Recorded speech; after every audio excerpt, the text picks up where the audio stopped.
नंदगोप कुमाराय गोविंदाय नमो नमो।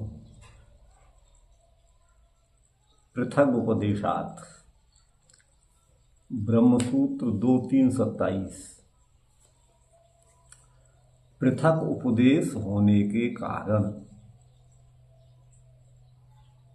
किसका पृथक उपदेश है? आत्मा का और बुद्धि का।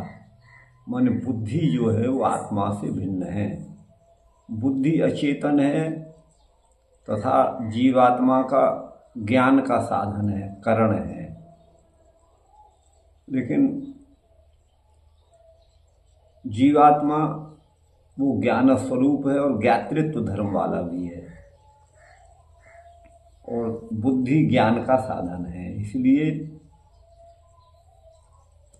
बुद्धि का पृथक उपदेश आत्मा से किया गया है। आत्मा से भिन्न ही बुद्धि तत्व है, ये दोनों एक नहीं है। जीव तज ज्ञानयोर, जीव और उसका ज्ञान, इसमें ज्ञानत्व अविशेषेपि, ज्ञानत्व में कोई विशेषता नहीं है, कोई भेद नहीं है, अंतर नहीं है। ज्ञानत्व सामान्य रूप से है, लेकिन फिर भी इनमें धर्म और धर्मी भावो युक्त। ज्ञान का साधन जो बुद्धि है ना, वो तो धर्म है और आत्मा धर्मी है। तो इसमें धर्म धर्मी भाव ही युक्त है। जैसे आप इसको यूं भी कह सकते हैं, धन और धनी दोनों अलग हैं। धन वाले को धनी कहते हैं। तो उसी तरह से यहाँ भी समझना चाहिए। कुतः कैसे? प्रज्ञया शरीर मारूह्य, उपनिषद वचन है प्रज्ञा के द्वारा। प्रज्ञा पद बुद्धि का वाचक है। तो प्रज्ञा माने बुद्धि के द्वारा शरीर में आरूढ़ होकर इत्यादि, ये बुद्धि का पृथक उपदेश दिया है। तो प्रज्ञा को पृथक बताया है, इसलिए ये दोनों जीवात्मा और प्रकृति परस्पर भिन्न नहीं है। पृथक उपदेश होने के कारण शास्त्र में ज्ञाता जीवात्मा और ज्ञान के साधन बुद्धि आदि का पृथक उपदेश है। आत्मा कर्ता भोक्ता है, चेतन है, बुद्धि अचेतन है एवं आत्मा के ज्ञान का साधन है। आत्मानं रथिनं विद्धि शरीरम रथमेव तु, बुद्धिम तु सारथिम विद्धि मनः प्रग्रहमेव च। ये कठोपनिषद 1.3.3 का मंत्र है। इसका अर्थ है आत्मा माने जीवात्मा, यह तो रथी है, इसको रथी समझना चाहिए। और रथी रथ में सवार होता है, तो शरीर रथ है।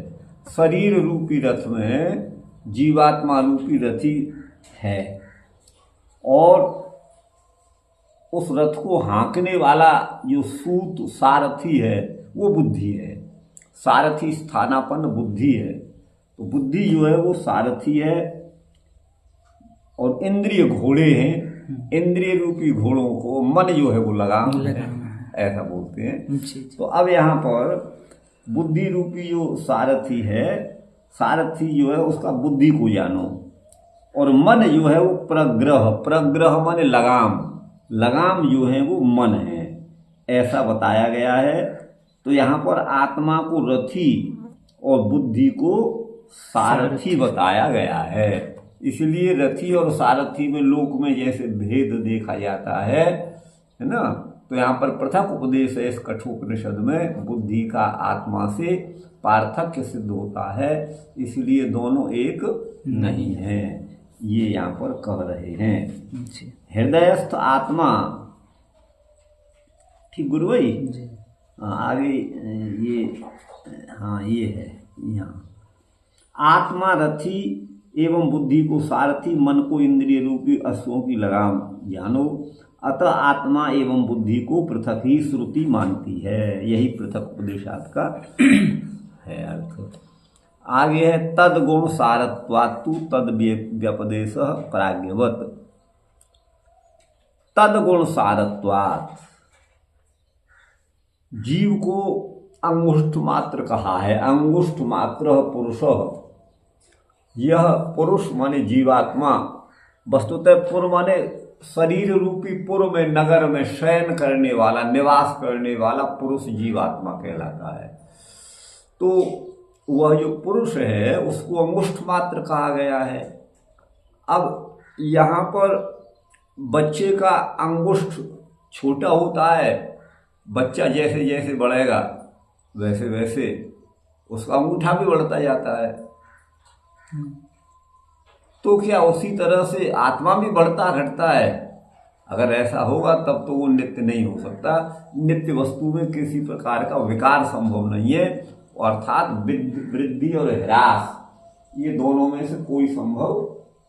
ये जरा प्रसाद को ऊपर रख दीजिए, जरा नीचे फल है ना, चूहे के वहां से आ रही है, जरा चूहे साले परेशान करते हैं। हाँ इसी पर रख दीजिए, इसी पर रख दीजिए। हाँ बस। तो तद्गुण सारत्वात् माने वो जो जिस स्थान में, तो आत्मा को अंगूठे के बराबर समझना चाहिए, और अंगूठा बचपन में छोटा और युवावस्था में बड़ा हो जाता है, तो इस प्रकार तो उसे घटने बढ़ने वाला माना जाएगा। तो उसमें जो है अनित्यत्व दोष की प्रसक्ति होगी, फिर उसको नित्य नहीं कहा जा सकता, क्यों? वृद्धि और ह्रास होने जिसमें होते हैं वह वस्तु अनित्य होती है, ठीक है ना। तो यहाँ पर फिर अंगुष्ठ मात्र क्यों कहा गया? तो अब यहाँ पर कहते हैं तद्गुण सारत्वात् तु, तद माने उसके गुण के सार माने रहस्य के कारण, अर्थात हृदय का जो आकार है ये अंगूठे के पृष्ठ भाग के समान है आकार यहाँ मस्तिष्क में। तो आप देखिए यूँ जो भी होगा अंदर, हमने तो क्या बस इसी में पढ़ के हम बता सकते हैं। तो उसकी आकृति ऐसा भी नहीं कि इतना ही बड़ा अंगूठे के बराबर, ऐसा नहीं, बहुत छोटा हो सकता है, लेकिन आकृति में साम्य है। आप ऐसा मत समझिए कि वो इतना ही बड़ा है। एक चीज आप यहाँ पर अभी बोले कि नित्य होने से उसमें कोई विकार या उसका बढ़ना घटना ये सब नहीं हो सकता, तो प्रकृति भी तो नित्य है।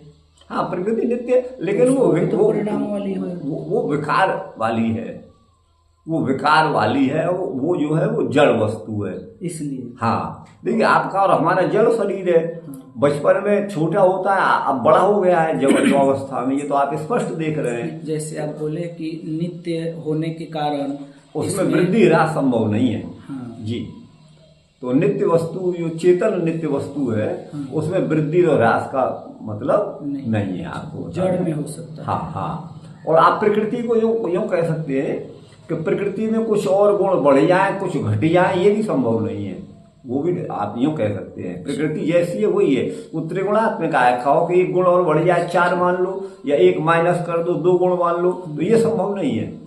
वो वस्तु का स्वरूप जैसा है वैसा है। तो अगर यहाँ पर अंगूठा जैसे शरीर के साथ साथ बढ़ता है बचपन से जवानी की ओर जब जाता है, तो ऐसा मानेंगे तो फिर उस अंगुष्ठ मात्र मानने पर तो जीवात्मा को भी बढ़ने वाला माना जाएगा। तो उसी का यहाँ पर कहा है वस्तुतः वो अंगूठे के बराबर नहीं है, किंतु अंगूठे के पिछले भाग की आकृति के समान जिसकी आकृति है उस मस्तिष्कगत हृदय प्रदेश में जीवात्मा का निवास है।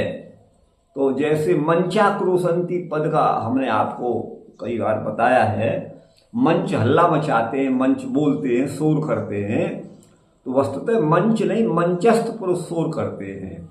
ऐसे ही अंगुष्ठ का मतलब है अंगुष्ठ में स्थित पुरुष, वो अंगूठे के बराबर उसका परिमाण नहीं है, माप नहीं है उसकी, वहां पर वो विद्यमान है, ठीक है ना। तो तद्गुण सारत्वात् तु, उसके गुण माने उसके निवास रूपी स्थान के गुण के कारण उसे अंगुष्ठ मात्र कहा है। तद व्यपदेश माने अंगुष्ठ मात्र का व्यपदेश माने व्यवहार जो है वो होता है, जैसे प्राज्ञ के लिए ऐसा प्रयोग देखा जाता है।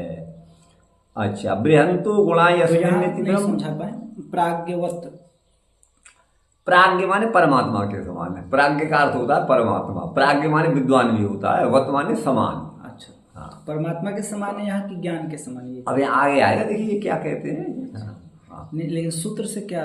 सूत्र से तो ये है कि ये प्राज्ञ को, परमात्मा को, जैसे वो आकाश से भी बड़ा है और एक जो है वो सुई की नोक से भी छोटा है, आप समझ गए ना, उसी तरह से प्राज्ञ होती है। अच्छा आगे देखिए, बृहंतो गुणा यस्मिन्निति ब्रह्म। अब ब्रह्म किसे कहते हैं? जिसमें बृहंतो गुणा, महान गुण हैं जिसमें, उसे कहते हैं ब्रह्म। तो इस प्रकार प्राज्ञवत, प्राज्ञवत माने परमात्मा के समान, आत्मा माने जीवात्मा, विभुत्व विभु गुणत्वात्, विभु गुण वाला होने से, है ना। नित्यम विभुम इति व्यपदिष्ट। यह नित्यम विभुम ये उपनिषद का मंत्र का एक भाग दिया है। वह नित्य है और विभु माने व्यापक है, ठीक है ना। तो प्राज्ञ के समान आत्मा माने जीवात्मा भी विभु गुण वाला होने से, विभु माने व्यापक गुण वाला होने से, जैसा कि श्रुति कहती है नित्यम विभुम इति व्यपदिष्ट, ऐसा जो व्यपदिष्ट, व्यपदेश माने व्यवहार किया है। इस दृष्टांत में बृहदेव प्राज्ञो गुणैरपि बृहद भवति, है ना। जो प्राज्ञ जो है वो बृहदेव, बृहत माने महान ही है। और कैसे है महान माने बड़ा? तो गुणई रपि बृहद भवति, वह गुणों के द्वारा बृहद होता है, बड़ा होता है। दार्ष्टान्त में तो जिसके लिए दृष्टांत दिया जा रहा है उसे दार्ष्टान्त में तो जीवो अणु परिमाण को, जीव का परिमाण अणु ही है, जीव की माप अणु परिमाणक ही है, लेकिन वह अपने गुण के द्वारा विभु है। इति विशेष, यही भेद है। परमात्मा तो स्वरूप से भी बृहत है, माने सर्वव्यापक है, और गुण से भी महान है, लेकिन जीव का परिमाण जो है वो अणु है और गुण से वो विभु, ऐसा मानते हैं। अच्छा अब देखिए गुरु भाई, ये है तदगुण सारत्वात् तु तद व्यपदेश प्राज्ञवत। तदगुण सारत्वात्, उस स्थान के गुण की प्रधानता के कारण, सार माने प्रधान, तदगुण माने उस स्थान के गुण की प्रधानता के कारण। किस किस स्थान के गुण की प्रधानता? हृदय, जहाँ आत्मा रहता है, उसकी प्रधानता के कारण। तु माने किंतु तद व्यपदेश, उस जीव का अंगुष्ठ मात्र व्यपदेश माने कथन है, प्राज्ञवत परमात्मा के समान। वैसे प्राज्ञ पद विद्वान का भी वाचक है, लेकिन इसका हम विच्छेद कर दें तो प्रअज्ञ, प्र माने अत्यधिक, अज्ञ माने अज्ञानी, ये भी अर्थ हो सकता है। लेकिन प्राज्ञ पद परमात्मा अर्थ में रूढ़ है, और प्राज्ञ जो है विद्वान को भी कहते हैं। तो यहाँ पर प्राज्ञ का परमात्मा है, परमात्मा के समान। तद गुण सारत्वात्, उस स्थान के गुण की प्रधानता के कारण, जिस स्थान में, जिस हृदय में जीवात्मा रहता है ना, जीव का अंगुष्ठ मात्र व्यपदेश माने व्यवहार है। अब देखिए, मस्तिष्क में स्थित हृदय प्रदेश में आत्मा का निवास है। वहां जीवात्मा बुद्धि आदि करणों से आवेष्टित रहता है। ध्यान दीजिएगा बुद्धि आदि जितने भी करण हैं उनसे वही घिरा हुआ होता है जीवात्मा। वहां केवल बुद्धि आदि पद से आप समझिए मन बुद्धि समस्त सूक्ष्म शरीर, हाँ, उसमें आवेष्टित रहता है। ठीक गुरु भाई जी। रहता है। उस हृदय का आकार अंगुष्ठ के पृष्ठभाग पिछले हिस्से के समान होता है। अतः अंगुष्ठाकार हृदय में रहने के कारण तदगुण सारकार हुआ। रहने के कारण, तातस्थ्य उपाधि के कारण, माने तटस्थ हृदय में स्थित इस उपाधि, हृदय रूप उपाधि के कारण जीव को अंगुष्ठ मात्र कहा गया है। वस्तुतः तो जीव अणु परिमाण वाला ही है।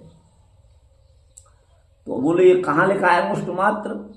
जीव को अंगुष्ठ मात्र कहाँ बताया है? तो बोले अंगुष्ठ मात्रो रवितुल्य रूप संकल्पाहंकार समन्वितो यः बुद्धिर्गुणेनात्मगुणेन चैव आराग्य मात्रो ह्यपरोपि दृष्टः। श्वेताश्वतर 5:8।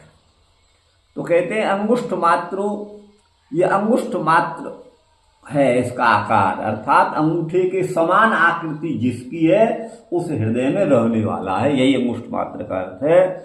और रवि के समान, सूर्य के समान प्रकाश स्वरूप इसका है। आराग्र मात्रो, हाँ, संकल्पाहंकार समन्वितो यः।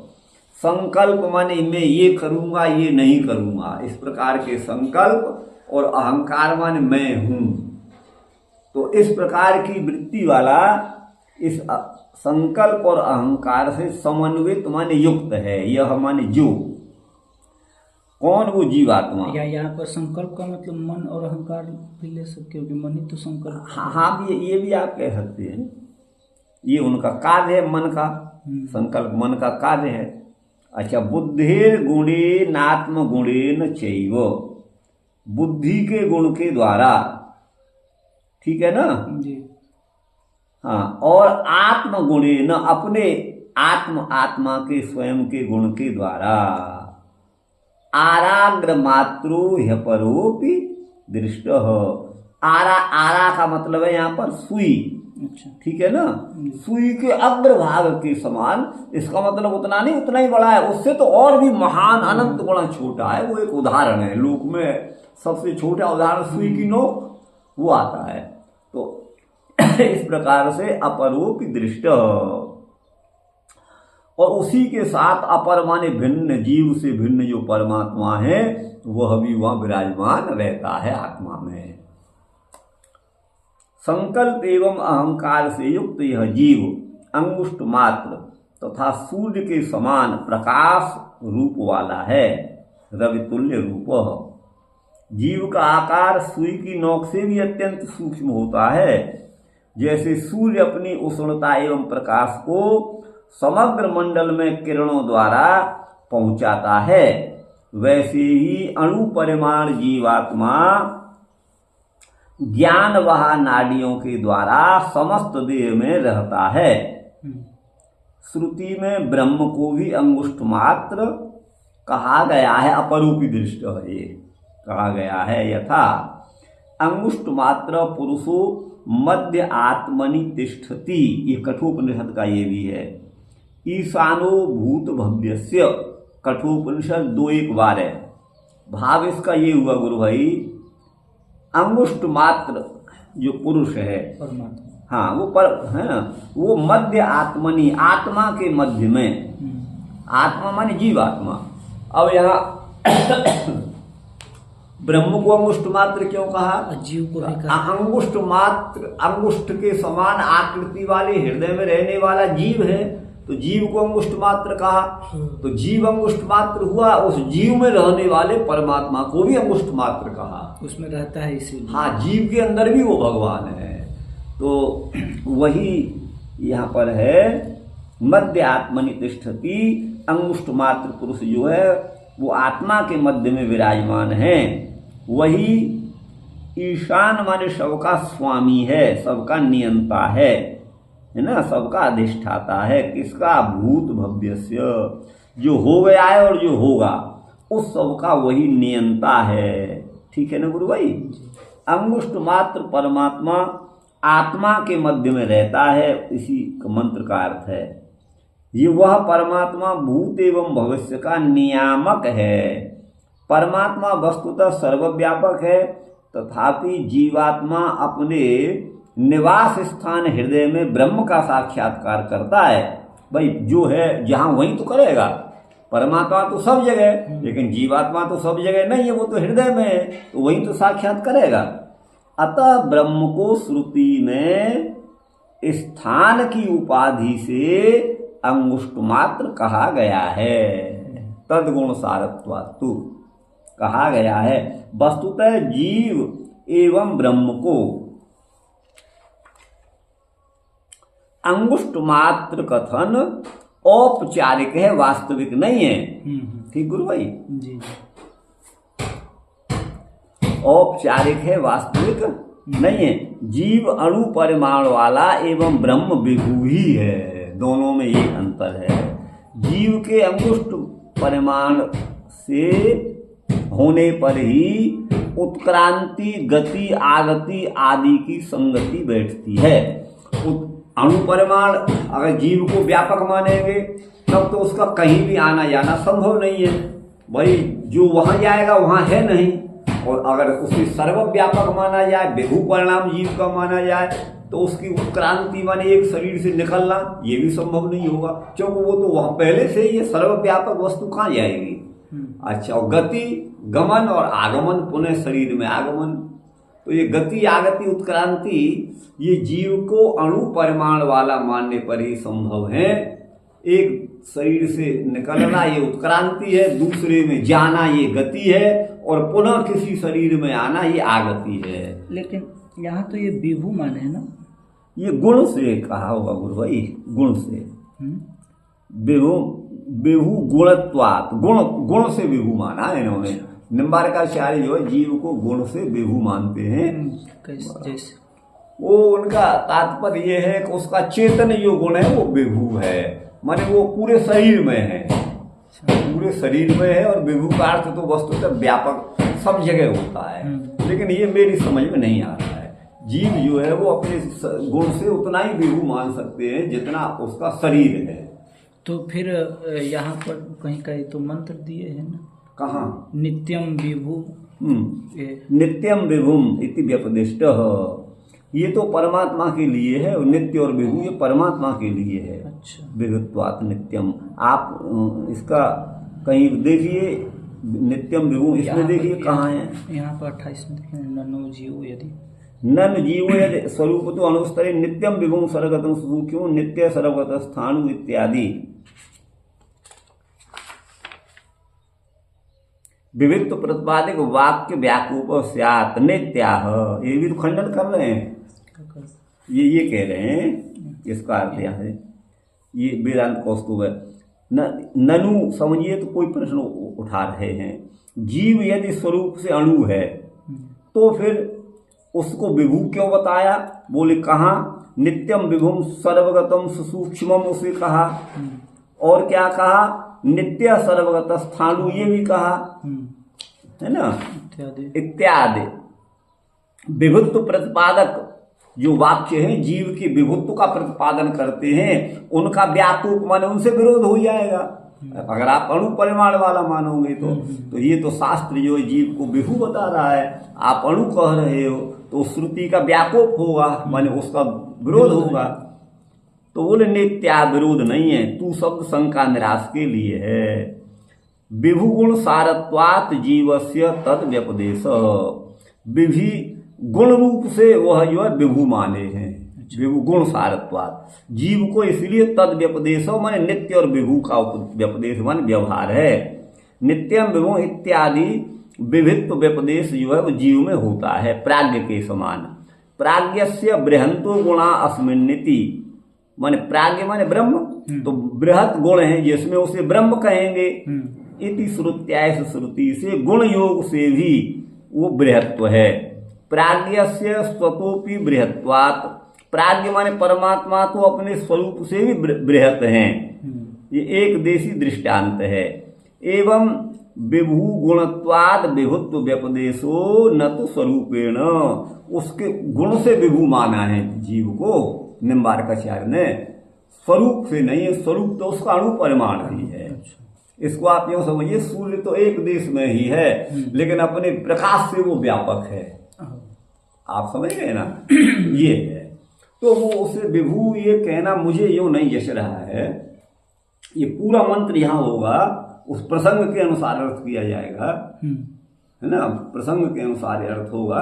क्योंकि जीव को गुण से हम विभू माने तो हम मान लो जीव का चैतन्य गुण है, तो शरीर से बाहर भी उसको सुख दुख का अनुभव होना चाहिए, क्यों वो तो भाई उसका चेतनता उसका गुण है, तो उसे अपने शरीर से पृथक भी जो है उसका बोध होने, लेकिन नहीं होता है। तो इसलिए जीव को विभु कहना मुझे नहीं जच रहा है। और ये श्रुति जो उदाहरण दी है, तो विभुम नित्यम या सर्वत स्थाणु, ये ब्रह्म के लिए वचन है, ब्रह्म बोध के वचन है। जीव के लिए कैसे है, ये पूरा प्रकरण उपनिषद सामने हो तब जो है होगा। अब जैसे यहाँ हमने ये दिया है ना, तो पूरा मंत्र यहाँ पर ये दिया है। अंगुष्ठ मात्र पुरुषो मध्यात्मन, ये तो हो गया ना। अतः ब्रह्म को श्रुति में स्थान, तो समझ में आ गया है जी, ये तो बात समझ में आ गया है, चाहिए कि और यहाँ पे अंगुष्ठ मात्र वाला ही था। हाँ, ये सब तो समझ में आ गया। हाँ, लेकिन वो जीव को गुण से विभु है, ये हमारी समझ में से बाहर है। आपको होता है गुण से विभु मानेंगे, तो देखिए जीव के जो भी गुण हैं, और न्याय दर्शन के अनुसार आप देखिए, इधर देखिए, बुद्धि, सुख, दुख, इच्छा, द्वेष, प्रयत्न, धर्म और अधर्म। बुद्धि, सुख, दुख, इच्छा, द्वेष, प्रयत्न, धर्म और अधर्म, ये 8 गुण आत्मा के माने हैं। तो बुद्धि ज्ञान का पर्यायवाची है न्याय दर्शन में। बुद्धि उपलब्धि ज्ञानम नित्यनर्थांतरम, ये न्याय दर्शन का सूत्र है।